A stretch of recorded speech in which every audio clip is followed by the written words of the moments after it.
is a professional development webinar brought to you by a unique partnership of the Fashion Network and Ecommerce Club. Today's webinar has been very kindly sponsored by our partners at Avalara, whom without their support we wouldn't have been able to make this all free for you today. So thanks to you guys for supporting us. Today's webinar is going to be a bit of an open discussion, because obviously this is quite a mutable feat, the topic of adapting to Brexit. So you might have to bear with us today. Just a few house rules, if I may. If you are watching this at a later date on our YouTube channel, then please, if you would, and if you really like it, then please share. If you're watching this live with us today in Zoom, then there is a chat box feature. If you can leave any comments or any questions that you may have, pop them in there. Please try and keep them brief if you can, because the longer it is, the more difficult it is for us to read out. Or the alternative is there is actually a raise your hand feature. If you do have a question that's particularly complex, you can raise your hand and we'll put your audio feed live and you'll be able to speak to our panelists direct. So that's a little bit about me. So we want to delve straight into the content. But before I do, I would like to just introduce our panel. So today we've got a pretty wide spread of expertise. So I'm just going to hand over to each of them. If you can just give us a sort of a minute each of who you are and what you do. So Paul, can I come to you first? Just let us know who you are and what you do. Certainly, Dale. Good afternoon, everybody. I'm Paul Alger from the UK Fashion and Textile Association, and for the last few years Brexit and preparing for Brexit has been uppermost in all of our minds. Very briefly, everything has changed, as all of our companies are finding. There is now a hard border in the North Sea and the Channel between the UK and the EU on one side, and in the Irish Sea between the UK and Ireland on the other. So whatever you take away from anything that I may say this afternoon, if you remember one thing, it's please check your logistics and have a look at where your production is and where your customers are, because that's going to be a key issue. There are solutions to a lot of the problems that you will face, and you'll be hearing from people this afternoon that will be able to supply some of those solutions.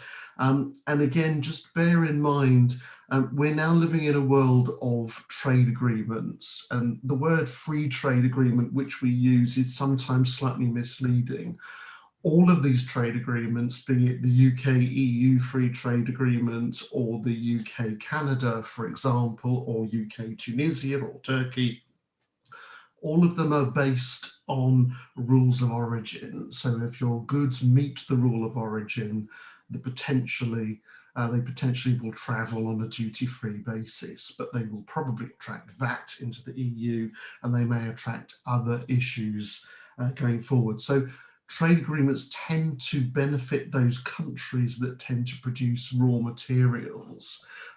So places like Spain, Portugal, for example, benefit disproportionately. So do places like India, for example. So please just bear in mind that whatever you do to mitigate the problems with the border also need to be looked at in the context of your VAT and tax liability, which you'll be hearing from our next speakers. Yes, we'll be hearing lots about that today.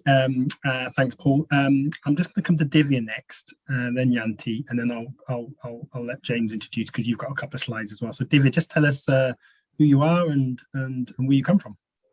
Thank you, Dale. Good afternoon, everyone.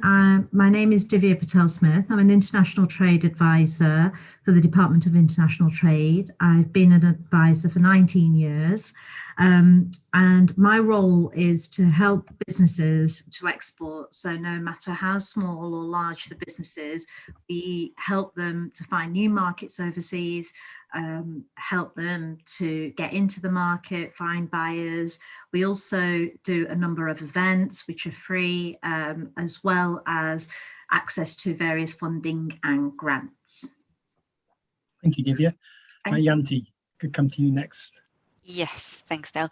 So my name is Ianthe. I work at Avalara as a regional sales manager, and I started my career actually in VAT compliance. So I've been specialising in VAT for about 5 years now. And over the past few months, I've been working with businesses of all shapes and sizes to try and, come to the bottom of Brexit and the implications of in the tax world. So hopefully I'll be able to clear up some VAT questions around Brexit and what comes next. Thanks, Ianthe. And James, do you just want to tell us a little bit about who you are, and then what we'll do is move on. You've got a couple of slides just to explain what Avalara is. So sure. Thanks very much, Del. Hello, everyone. Nice to be with you all this afternoon. My name's James Bright. I'm part of the Avatax team based here in Brighton in the UK. And yeah, really in my sort of day-to-day, I'm involved in the technology side of things, specifically our item classification service, which is an assignment service for HS codes, and also with Avatax, which can be used to calculate customs duty and import tax. So if Dale, if you could pop up the slide for us, that's everything I've just explained, that's me. But yeah, moving on, just to sort of show you the end picture of what we try to help our customers achieve. And it's worth mentioning that we do work with a lot of customers in the retail sector who are shipping cross-border and do want to ensure that they could be transparent with their pricing, therefore displaying the full landed cost, and that's where Avatax comes in. It's a tax calculation engine that takes into account the duty and tax thresholds of the destination. It takes into account the HS code of the item being sold, and it applies duties and taxes accordingly. So what this means for the customer is they can see the true landed cost, and they're not met with any nasty surprises from the customs authorities informing them that there's additional charges to pay. So that's the type of conversation I have, and that's the challenge that Avatax is helping retailers overcome. You're kind of like the paracetamol of international tax compliance, I think. Try to solve a few headaches, it's fair to say. Absolutely. Oh, hopefully we will today. We've only got an hour to have this discussion, so if we can try and be as brief as possible with our answers and stuff, because there's so much to cover. Like I say to everybody out there listening, this is your webinar, so any comments or questions, leave it in the chat box. We'll try and do our best to answer as many, and obviously if not, then we can connect you with all of our speakers today. But the first question I'd like to pose, and I'd like to come to you first, Paul, because obviously we've had frantic conversations over the last few months, and I've had frantic referrals from various different members of ours. Can you just sort of set the scene and just tell us what have been the main challenges that you've faced UKFT, and what the sort of the big challenges at the moment, particularly within sort of apparel and fast-moving consumer goods sector? Sure, absolutely. I think the biggest problems that we found were a disconnect between what companies thought was going to happen with relationship to the UK-EU agreement and what actually has come. I tell you that UK Fashion Textile Association produced a Brexit checklist in 2019, and it was based on the idea of a no-deal Brexit. Well, 97% of that document is still in the current version. This deal is a much thinner deal than I think most of us were expecting. Free circulation of goods has gone effectively, and that is a major change. A lot of companies, and this was a surprise even for us to a certain degree, have had a lot of difficulty getting their heads around what the rules of origin mean for their products. And I mentioned earlier on that trade agreements rely on rules of origin. So we've always tended to assume in fashion and textiles that if you cut something and sew something, then it automatically becomes origin conferred where the last transformation took place. And what we're finding is in all of these trade agreements, not just the UK-EU trade agreement, that is not the case. Sometimes often it will depend on where the fabric came from, for example. Some trade agreements will have what's called accumulation, so they will recognise the inputs, some of them won't. And the UK-EU agreement doesn't recognise most of the accumulation. So, for example, this morning we're working on a document about the UK-Tunisia agreement. You can import and export goods between the UK and Tunisia and Morocco, for example, and indeed from Turkey. But the moment you take those goods into the European Union, they don't qualify under the rules of origin. They don't meet the rules of origin. So again, one of the things that we've spent the last 3 months working on pretty intensively, I would say, is getting companies to understand the rules of origin for their product, whether they qualify for under those trade agreements. And to give you an example, I was on a call a couple of weeks ago where everyone was getting terribly excited about the US-UK trade agreement, which we're very excited about as well. But our expectation is it will be very much set to a narrow set of rules of origin, so that a lot of companies will not qualify if, for example, their fabric's not coming from British sheep. So if you're growing wool on British sheep, then you're probably going to do well in most of the UK's, or using British leather, you're probably going to do quite well in all of these trade agreements. But if you're importing fabric from the EU or further afield from Turkey or China, everything becomes a lot more complicated. So has that been the main issue for you then, Paul, is the rules of origin?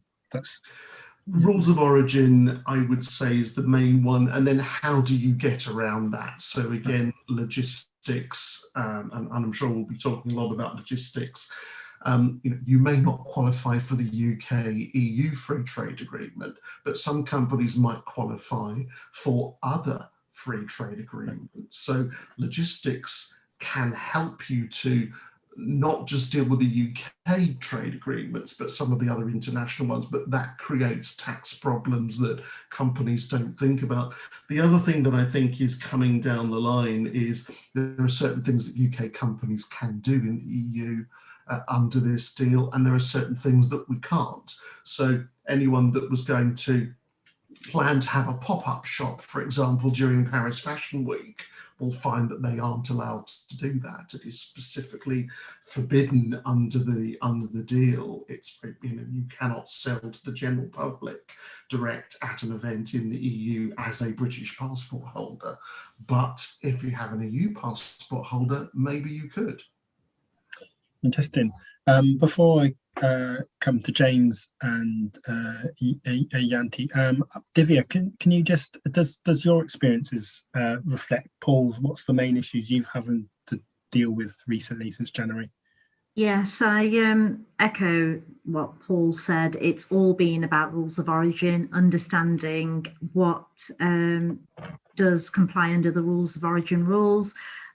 We've also had quite a lot of queries in regards to VAT and duties and what duties apply, and then also understanding about bonded warehousing, which businesses haven't had to think about before. Is it something, and start looking at that, setting up in the UK, using fulfillment centres as a way of selling goods around the EU. So a lot of the queries is trying to overcome this barrier of duties and tariffs, and understanding what needs paying by when, and all the different invoicing procedures also that each of the countries have taken on, and the formatting, because every country is different in Europe. The formatting has to be in one way in Poland and another way in Germany, so that's also been an issue. So yes, echoing what Paul said and what I've just mentioned, those have been the main concerns from businesses. Thanks, Divya. You mentioned duties and customs there, and I'd like to come to James next and ask you a little bit how things have changed there. But before I do, is there anything that either you or Ianthe have experienced outside of tax and duties with your clients that you'd like to add to what Paul or Divya said? If you don't, we'll come on to the duty questions. But Yeah, that's a good point, Dale. I guess one of the main topics of conversation that pops up for me is surrounding HS codes. A lot of companies realise that their HS codes are not HS accurate. codes. Sorry, I know Yeah. Paul and Divya are nodding, but I'm commodity codes. Okay. Commodity codes, otherwise known as HS codes. Yeah, essentially a lot of companies are coming to us and are looking to either audit their existing codes, because that's an important consideration when now shipping cross-border into the EU. Customs declarations need to have the appropriate HS code on there so that the goods can move through customs, and also to ensure that duty and taxes can be calculated accordingly. So I'd say that's just one of the sort of primary conversations that pops up. There's another HTS codes. Yeah, so it's known, and I was speaking to a customer the other day. Tariff codes. There's many ways of referring to it, but yeah, essentially, all things codes is definitely a part of the conversation when it comes to Brexit and how to kind of manage things. And then just elaborate a little bit more on how whole duties and customs things have changed now since January. Can you just sort of summarize a little bit of how things have evolved? Yeah, sure. Ianthe, do you want to grab that one? Before I do, can I just add, because I think customs is very much your expertise, James. So just wanted to add with regards to the VAT side that was touched on before. There's a lot of new rules with regards to whether or not a business may need a registration in the EU, in addition to their UK registration, depending on the type of transaction. But to make things even more complex, since the UK is now a non-EU country, most EU countries require fiscal representation for non-EU businesses. So thanks to the trade agreement, there is a lot of countries have waived that requirement, but there are still a quite large number of EU member states that require fiscal representation for UK businesses. So even when you think that you've got everything covered, where your VAT obligations are, in some countries it's simply not possible to register for VAT unless you go via fiscal representative. So just wanted to highlight that, as if we needed any additional complexity. Well, we've got a question here, and I don't know, I'd like to pick this up actually. How do we easily register for a one-stop shop, and which is the best country in which to register? So one-stop shop is something that's it's going to come into place on July 1st of this year, hopefully, if everything goes well. And there's an important distinction to be made between one-stop shop and import one-stop shop or IOS. So one-stop shop only applies to goods that are already in the EU. So if you're warehousing in the EU, then you can apply for one-stop shop. So you don't need to be tracking your distance selling thresholds anymore. Import one-stop shop is then for goods that come from outside of the EU and are sold to consumers within the EU directly. One-stop shop isn't open yet for non-EU businesses, so there's nowhere to apply there. Import one-stop shop, to the best of my knowledge, only 2 countries have opened applications there, which is the Netherlands and Slovakia. Even though applications were supposed to open on the 1st of this month, we're only seeing them in Slovakia and the Netherlands. And I believe that it's still not been determined whether UK businesses are going to require fiscal representation in order to register for these schemes. And there's all sorts of things to consider with regards to one-stop shop and import one-stop shop. I'm seeing here the clarity regarding the de minimis rules. So that is going to disappear. The €22 roughly threshold is going to disappear. And now you're going to have to follow different rules if you're selling consignments over €150 or under €150. So if you're under €150, then great, you can apply for the simplification. Anything over €150, unfortunately, is a whole different set of rules that need to be followed. Okay, thank you. We're getting quite a few specific questions here, one of which is, what does fiscal representation mean? Do you just want to, just explain that briefly for us, Ianthe? Yeah, of course. So fiscal representation basically means that you can't register your business directly. You have to apply via a fiscal representative who is based in that country and represents your business in front of the tax authorities. So they give you the ability to trade in that country as if you were based in that country. But the tax authorities, for all intents and purposes, will only communicate with the fiscal representative and not with your business. And it comes with a whole host of different issues like bank guarantees, joint liability when it comes to VAT, etc. Okay, so there are other specific questions in chat. If either of you or any of you are able to sort of respond in chat, that'd be great. Sort of like the specific ones that are easy to answer. Some of them are.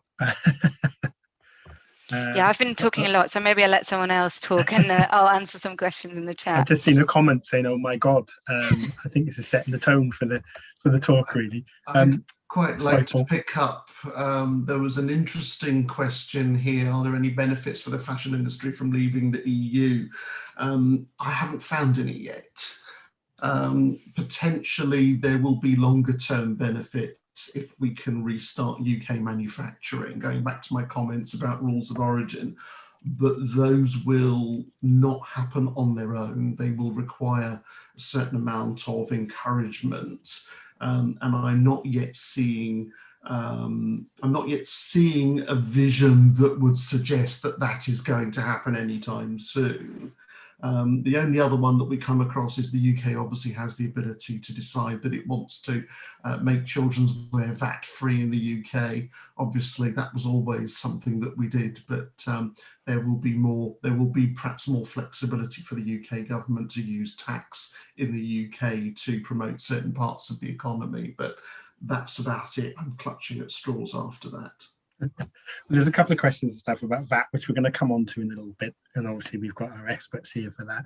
But I want to talk a little bit about customer satisfaction and customer expectation. James, can I come to you? Just tell us a little bit about how that's changed, and we'll try our best, everybody out there, to answer as many questions as possible. But I'm thinking perhaps because there's quite a few specific ones, what we might do is connect you with James and Ianthe with any specific VAT questions afterwards. That might be a way around this. But anyway, James, tell us about customer expectations and how that's sort of changed. Yeah, look, I mean, everything's changing at the moment, and as cross-border sales, e-commerce, everything's expanding. You know, the level of e-commerce trade has increased. You know, customer expectations have risen as people are more experienced in buying from retailers across border, and one of the expectations is to be met with the landed cost. So understanding what the full cost of an item is with no hidden duty or tax costs not conveyed at time of checkout. So yeah, that's the key kind of area, the key expectation that we're seeing from consumers and from the research and the statistics. You know, one of the main reasons for a cart abandonment is if customers are unsure of the full landed cost, and it comes down to things also, you know, shipping options, delivery times,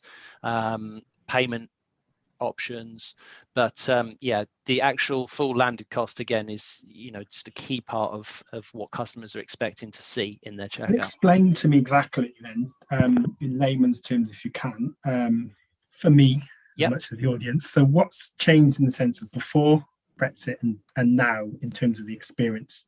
So if I'm buying something from the EU, what's exactly changed? Yeah, I mean, we're hearing examples of our customers who are having customers who are now just seeing new duties and taxes applied to their transactions, and you know the cost is becoming not viable to make a purchase, and there's this lack of clarity on that, and also when it's presented to them in an unexpected manner, that's when the problems are starting to occur. Whereas beforehand, it was quite seamless, is what you're saying. Yeah. So, you know, again, it's, you know, if you're presented with an unexpected bill, you know, you're at home one day and you open up an envelope and you've got a speeding ticket, it's unexpected, and not that it makes any better paying a speeding bill if you see the policeman on the side of the road, but at least you know it's coming. So yeah, it's kind of with expectations now. Customers of ours shipping on DDP terms, which is delivery duty paid, they're the ones who are sort of seeing a higher level of customer satisfaction. So basically, the experience is much more like if you're buying from the USA or elsewhere in the world, then effectively. Yeah, and I always relate it back to in the old days when you walk into a shop and you see an item for £100 with a price ticket on it, and if you took it to the till and then they said no, that'll be £120, you didn't know why, leaves a sour taste in the mouth. There is I'm going to have to come on to tax, because I think we might be a little while there. So, but before I do, there is a question here about what EOIR from EMEA. I wanted to order from the US and was advised I would need an EOIR Economic Operations Reg number. Can you explain what this is? Can anyone briefly just explain what this is, and then we'll move on to talk about that? Yeah, I can take that one. So, EORI number is just a number that you need in order to import or export from the EU or the UK. Up until the 31st of December of last year, you could use your GB EORI number to import or export from the entire European Union. Since the 1st of January, you need both a GB one and another one in the EU in order to bring anything into the EU or bring anything into the UK. Thank you. Anybody else want to add to that, or can we move on? Right, James. Right, let's talk about tax then. So I'm involved with another project myself, and this has made what little hair I've had on my head go, I think, just trying to get our head around the whole VAT thing. Can you just sort of, I know it's really hard to try and sum things up, but can you just sort of try and take a top line approach on how things have changed with regards to VAT? Maybe it might be worth either yourself or someone else just explaining exactly how international VAT works firstly, before we go into how it's changed in the EU. I don't know if you can just sum it all up for us a little bit, because my understanding of it is obviously governments need to tax people. Tax is a tax on a trade effectively in that territory. So obviously when we buy from overseas, we either have to pay the duty or we pay the tax of that nation. Obviously with the EU, we managed to iron out a lot of that. Can you just tell us a little bit how this has all changed in the EU since the last few months? If there's an easier way to do it. Look, in terms of understanding your VAT obligations with Brexit and where you need to register, that's probably be a good one for Ianthe sitting on the VAT compliance team. So maybe I'd defer that one over to Ianthe. Yeah, sure. If you're asking me, Dale, to explain international VAT in a nutshell, it's impossible. As you said, everyone's heard the saying, there's two certainties in life, death and taxes.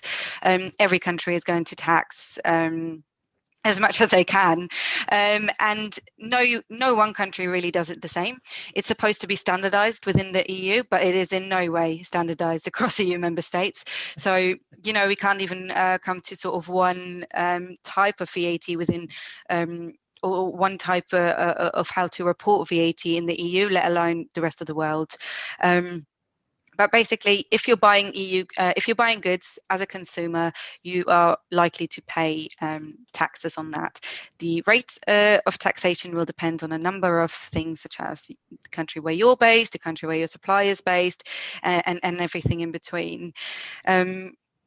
So maybe I can just, I see a question here about VAT and duties payable on UK to EU shipping.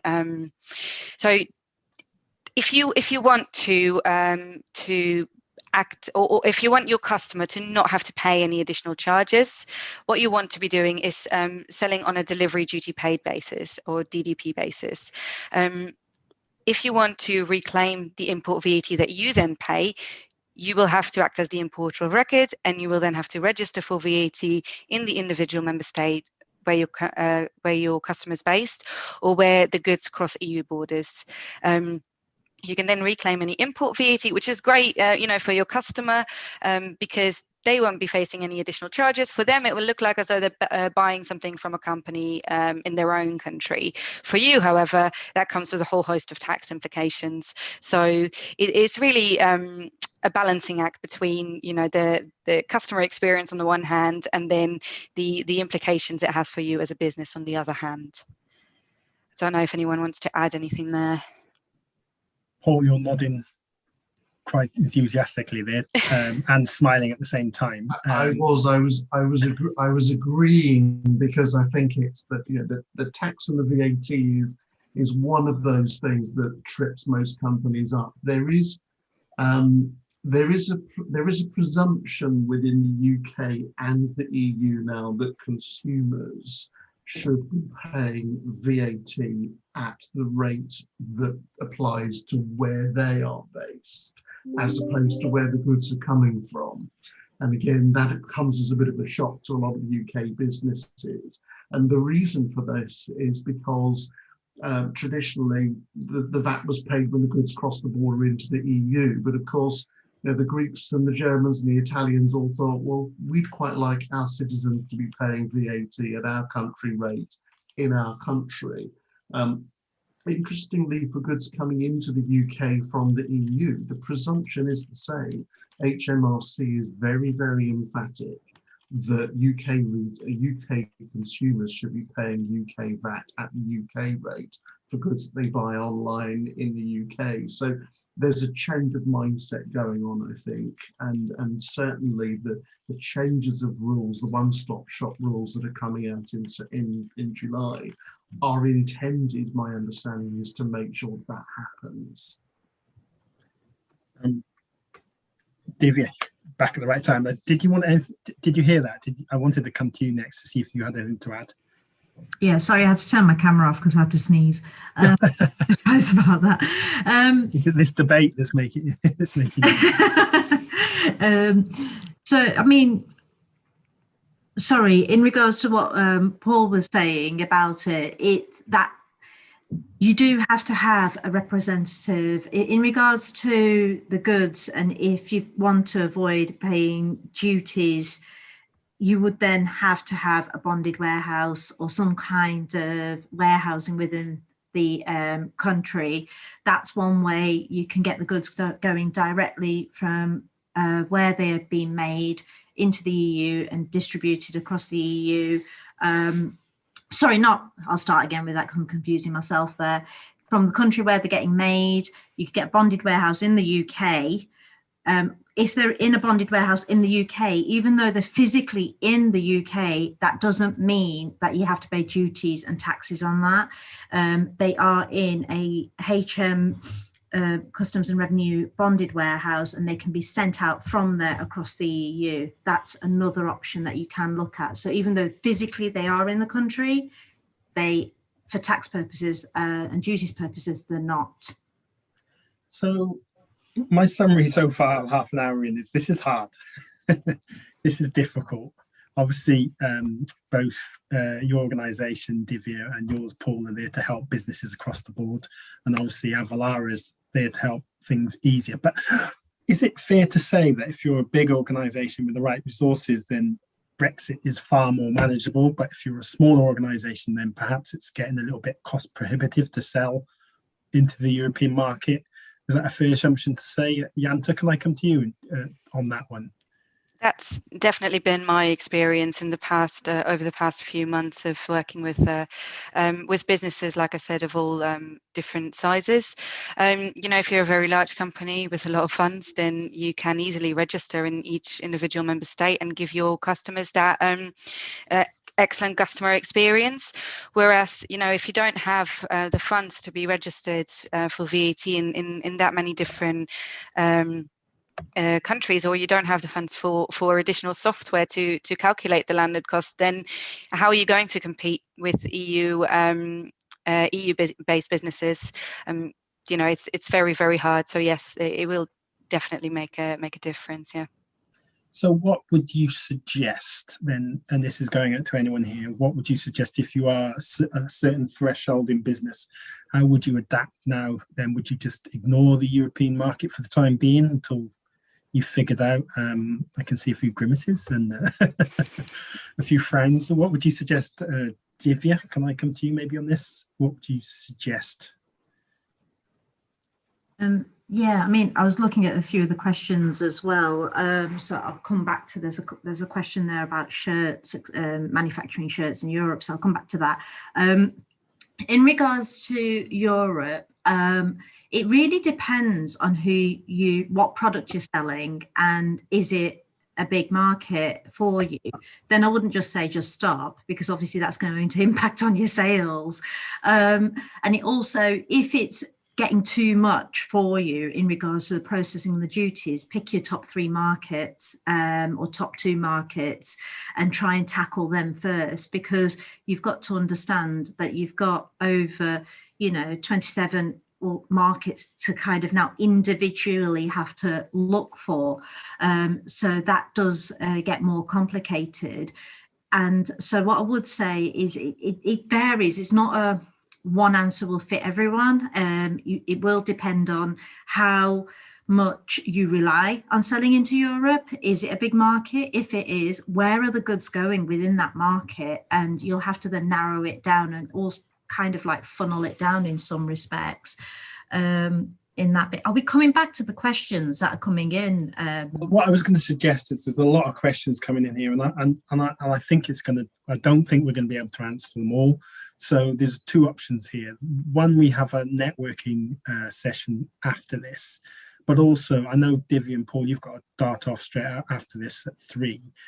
What we can do is share your details, because obviously you offer services part of a governmental thing. So we'll share your details for those who've got very specific questions. And obviously similarly with Ianthe and James, who will be on the networking session afterwards, for everybody who wants to join us. We'll share the link shortly. We'll share your details as well. I think probably for the next half an hour might be just worth talking generally about what businesses can do to try and adapt. And we're not going to answer everyone's specific questions, I don't think, in this session. So we'll probably do that, if that's okay with you guys. So, which leads me on to, leads me back to the question I asked James earlier. It's about this expectation thing. Is I'm still, because I'm only asking this because I've had a lot of questions myself here at the Fashion Network about how the smaller brands can compete in terms of customer expectations. I know, can you just tell us briefly, James, at Avalara or maybe Ianthe, you can help out with this a little bit, can't you? In terms of making that experience a little bit easier and flawless. Yeah, for sure. I mean, yeah, through the technology side, in terms of dealing with customs and duties, like, just to expand on what I mentioned earlier, Avatax being a tax engine designed to be able to calculate customs duties and import tax and have it correctly displayed for the customer so that they can evaluate the true costs and make an informed buying decision, as well as the HS code assignment service that is kind of really step number 1 with anyone looking to tackle Brexit in any sort of form. Obviously registrations and that side of things that Ianthe looks after is very important as well. But speaking from the kind of the technology side of things, HS code assignment, first and foremost for your customs declarations, having your goods correctly assigned, and this relates to global sales as well, having a correct HS code, country specific. Now, one code will serve the EU, whereas if you're shipping to the US, you'll have a code for the US for that one product, Australia, and so on. But yeah, addressing that really as kind of one of the first boxes to tick. And we've actually really got a useful Brexit hub on the Avalara website, which I thoroughly recommend everybody bookmark. There's some really good checklists on there. You can go on there, look at some of the content that we've released in the run up to Brexit and post Brexit. But yeah, from my side, on the technology side of things, yeah, would make it easier by either auditing your existing HS codes or assigning your product list in the correct HS codes going forwards. And we can do that as a project, or we can do that, offer you a subscription. So we know a lot of fashion retailers will add seasonal lines throughout the year. So you can have a subscription. So you know that you've got a kind of a process in place to say, all right, we've got our autumn lines coming out. we can upload that product information to Avalara. It'll get classified. We'll have it on file, so it's there for there to be used. So that really is as the first step, and then obviously with the technology with Avatax, which plugs into your e-commerce platform, essentially that's there to determine the correct tax treatment for the transaction. Okay, so I want to move on to sort of like opportunities and stuff, and what people can do going forward. Just to sum up what we've spoke about. So obviously we've talked a little bit about rules of origins being a bit of a headache. Obviously tax compliances has been a bit of a headache, as well as getting the paperwork in place has been a bit of a headache. It seems to be that maybe what Divia was saying is like, perhaps with regards to the EU, you maybe want to pick your fights initially and figure out which markets are most important for you, which aren't. But I thought that was a really good point, actually, and it's I think it's really good advice, and it's certainly something that's come up in conversations. Just to add feedback to that, I often speak to somebody who's kind of approaching this as a problem area for them. Sorry to jump in, by the way, but and quite often they've come back and they've kind of maybe identified a couple of key markets and said, okay, that's the focus for now, and maybe just have to kind of disregard some of the smaller opportunities. Paul, you came off mute for a second. Do you want to jump in as well? I was just going to say, and it picks up a couple of questions. If we look back to the UK's exports to the EU before this, from a fashion and textile point of view, they were 76% of the UK's exports going into 2020. Obviously, COVID has made it almost impossible for us to know what, all things remaining equal, would have looked like. But we're certainly seeing a lot of companies taking their foot off the brake. The biggest challenge, I would say, for some of our smaller designer businesses, and I can see that you've got smaller designer businesses here, is that, again, going back to the rules of origin, the assumption was made that goods could be brought from the EU into the UK and then re-exported on a business to consumer basis. But unfortunately, once those goods come into the UK and they go through customs, even though they're EU origin and would meet the rules of origin for that agreement, if you then re-export them after they've been in general circulation in the UK, they would attract 12% duty plus VAT when they go back to the EU. So a lot of our designer businesses who have very little customer base in the UK but manufacture in the EU may find that it is worth their while investing in some form of logistical solution where the goods don't come into the UK but stay in the EU, and that they use the tax and the VAT solutions there and physical solutions to get the goods to the customer and save 12% plus the VAT. It's exactly the same thing that we would advise somebody to do if they were selling to the US, for example, rather than having goods hopping over the Atlantic as well. So it's not an unusual occurrence, but it's new for us, of course. Thanks, Paul. So we've talked quite a bit about the headache, and we've seen quite a lot of comments and questions about the headaches.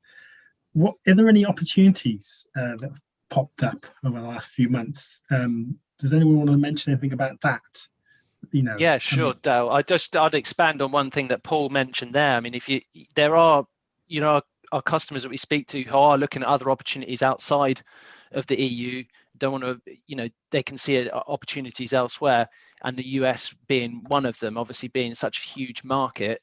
It's a big part of what we do as well to help at Avalara is help retailers sell into the US. So if there is deemed to be an opportunity in other markets, particularly the US and Canada, then essentially Avatax and our solutions, they're all designed to help with US sales tax compliance as well, because we're seeing an increase in companies looking to understand sales tax obligations in the US, because their rules have all changed since June 2018.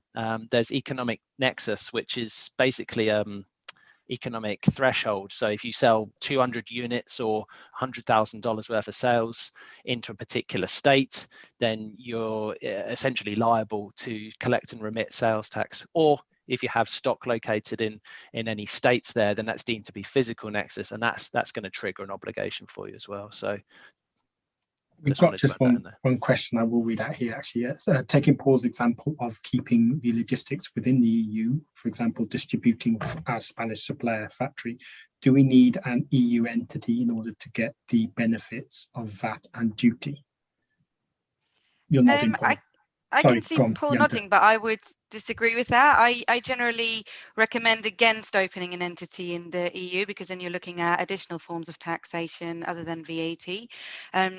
If you're distributing from your Spanish supplier, you're going to need a Spanish VAT number, a Spanish non-resident VAT number, but not necessarily an entity, unless, Paul, you disagree. No, I don't disagree, but what we are finding is that certain countries, Spain, Portugal in particular, are not very good at providing the information that UK companies need to get the information in. So depending on the size of the business, you may want to have more of a setup. But you're absolutely right. The more sophisticated the setup, the more it's going to cost you. I think our big concern is that the larger brands can do this. They'll make the investment. They probably have already made the investment. But the smaller companies won't be able to, because we are talking quite large investments here. So yes, you're absolutely right. It's not for everybody. Yeah. If I can offer some sort of positivity, there is the larger markets, Spain, France, Italy, have all waived the requirement for fiscal representation for UK businesses. So the process of registering is slightly easier than for other non-EU businesses. Yeah. On that fiscal point, there's a question from Pippa Ianthe. Can you let us know where we can look to see where countries require fiscal reps and which don't? They seem to be constantly changing. I am going to just pop a link to our website in the chat, so you can just check it there. We have all the latest up-to-date information. And I think I interrupted Divya there. Divya, did you want to say anything? No, just off the back of what yourself and Paul said, the other option you could look at is fulfillment centres. Depending on where, if it is, B2B or B2C, because now you see more and more people setting up B2B fulfillment centres as well as B2C. So that's another option as well, if you don't want to actually physically set up an entity overseas in one of the European markets. And there's a nice question that's come in, actually, that's perfect for our last quarter, really, which is, could you sum up how Brexit is going to affect fashion as a whole? Are we going to see a lot of damage done? We've just seen who reacts the most first. Do you want me to go first? I was resisting the temptation to come to you, Paul, first, but go ahead. I knew you've got something to say on this. I've got something to say on most things, as you've probably worked out. Businesses, once they know exactly what the situation is, will respond very, very quickly. British businesses are extremely robust. One of the challenges that we've had is that they didn't know what they were getting ready for. So everyone was saying, get ready, get prepared, make the switch and get going. But actually nobody knew what they were getting going to. My expectation is that this deal, although it's a thin deal, is the deal. It's not going to change dramatically in the next 2 to 3, 4, 5 years, unless something remarkable happens. So some of the short-term glitches that we see with parcel companies erring on the side of caution and mis-declaring things, that will get better. But the nuts and bolts of this deal will be the nuts and bolts of this deal for the next future, the closest, the next period of time. So what I'm expecting we will see is that companies will adapt to that very quickly.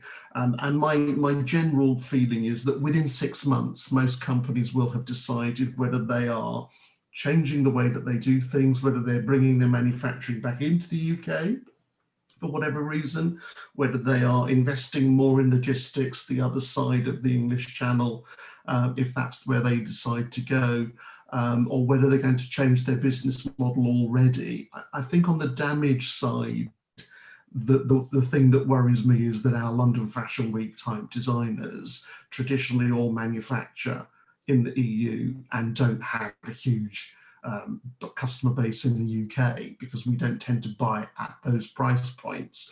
So those companies have got perhaps some slightly more painful decisions, but it's a little bit like opening Pandora's box. Once you open Pandora's box and look at everything, you can sometimes make decisions which actually save you money. So one of our logistics partners in Holland that we've been working with, because it's one of the easier places to work with, is actually beginning to save some of our textile companies money by bulk shipping, consolidating. Brexit was the catalyst for making those companies look at their logistics in a different way. So there can sometimes be a positive side to Brexit.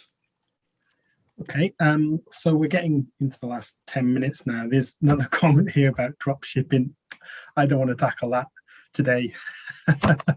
We are looking to do a drop ship masterclass, actually. Aaron, thanks for pointing that out. But I want to just talk about how I want to go around the panel now and just think about what you would do if you were heading up a brand as an e-com manager or whatever it may be. So if we can just do a little bit about final summaries here. But before I do, I just want to thank obviously you all for taking the time today for doing this. Thanks Avalara for obviously sponsoring this. For those that have got specific questions, like I say, if you haven't got the contact details for all of our speakers, we can, if you just email us, Fashion Network will share those details for you. And also we have got 15-20 minutes speed networking immediately after that. My colleague Scarlett, who's lurking around in the background, will share the link for that. There you go. So yeah, you can come and join us for that, or you can email our speakers directly. Probably for this talk, it's probably the only talk we've had so many inundation of questions, really. So you guys might get inundated after this, which will hopefully be good. So just want to talk about, I might come to Ianthe first. So just in terms of preparing for the future, obviously we've talked about the headaches, we've talked a little bit about the opportunities, I guess. Can you just tell us what your thoughts would be in terms of prepping for the immediate and long-term future, and you know, and not just within the whole context of the EU, actually, because obviously there's a big bad world out there now. So would you want to sort of share your thoughts on that? Yeah, I wish I had, you know, a lot of good news to share. Unfortunately, I don't. In terms of prepping for the future, as we saw with Brexit, even if you are 100% on top of things, it's sometimes impossible to be prepared, especially with all of the new changes coming up in July. You know, applications should have already been open for a one-stop shop, an import one-stop shop, but they aren't. So even if you have the best of intentions, it's still going to be quite difficult to make sure that you are prepared. VAT is complex. I don't know if anyone feels the same as I do, but it's incredibly complex, and it will depend on your specific situation. So I just want to say that if anyone listening does have a specific situation they would like to discuss, then I would be more than happy to have a separate call on that. Because when it comes to VAT, it's too difficult to just give really one answer to say what can you do to be prepared, as it will depend entirely on your business model, your funds, your resources, etc. Divya, can I come to you next? Just, you know, if you could sort of sum up a little bit, if it's possible with this topic, but some things you would think to prep. Yeah, I mean, it's slowly settling down. It really is, and people are finding new markets. That is the plus side of it, because you know, they are looking at other English-speaking markets and sending goods out there as well. So it will settle down. There is resource out there. There's Paul, obviously, James, and you know, and everyone at Avalara and myself. So please use us all to help you. That's what we're here for. We are getting different queries day by day, but at the end of the day, that's what we're here to help, and hopefully we can all overcome this together. But it's just to let you know, you're not on your own. No matter how big or small you are, everyone is having issues. So for the smaller companies, don't think that it's just heading towards you and you know, you don't know what to do. Even the larger companies, we've had them come to us for advice and support. I had a company with a 70 million turnover and they had a query that we were helping to resolve. So just don't think you're out there on your own. Please use us as support. That's one takeaway today. I think that's one valuable takeaway. To be fair, it's always nice to know that you're not. Sometimes I think, especially in the smaller businesses, well, and bigger businesses, in my experience, sometimes it's just being out there when you're around. James, I'll come to you next, if that's okay. Just what your thoughts to how you would prep if you were. Yeah, sure. Good question. What I would be inclined to do is obviously take advice from the likes of Divia and Paul, and then essentially invest and scope out the right technology that's going to manage things for you. So you've got the right processes, you've got a scalable solution that's in place. All too often we've seen people go down the manual route. I'll touch on HS codes again. If you're going down that route and assigning it yourself, fine if you only sell a handful of products, but if you've got a vast product catalog, for example, then you need some form of automation to help you ensure that that's done correctly, and then naturally with tax calculation as well. So investing in the right technology and having a thorough discovery into all the solutions that are out there. Obviously there's logistics solutions and e-com solutions. There's everything's all been designed to help you. So use technology to your advantage. Thank you. And then Paul, lastly, by no means leastly, do you want to just give us your sum up? So it's obviously sort the VAT, sort the duties, and sort the logistics. That's it. I mean, the devil's in the detail on this, isn't it? So whatever you do, and in the chat beforehand, we were talking about, I don't know if you've read the books, Who Moved My Cheese? Brexit is about somebody moving everybody's cheese. So you're going to have to look at your business in a holistic way. Anything that you do to mitigate one problem could potentially create problems in other parts of your business. I forgot to mention earlier on that one of the other things that has changed is labelling, garment labelling. So we've spent a lot of time trying to make sure that companies have garment labelling. And on the UKFT site, I know you're sending out the details later, there is a Brexit part of it, and there are some details there on what goes in the labelling. It's not straightforward, as Ianthe said about the VAT. There are 27 different regimes for garment labelling now in the EU as well. But we are working with our members trying to get them to come up with a package that enables them to deal with all of those things. But do please make sure that you check whatever it is you're doing. Start from the bottom up. Never suspend your disbelief, and don't be afraid to ask the right questions. I think asking the right questions and not being afraid to ask people for help is quite critical. I think a lot of businesses out there are thinking, I'm the only company that's facing this problem. You're not. Although the press isn't particularly talking about this for reasons that we can only guess about, that most companies are sitting there thinking, well, how do I change my business model to make it Brexit efficient? And I think that's what it is. Thank you, Paul.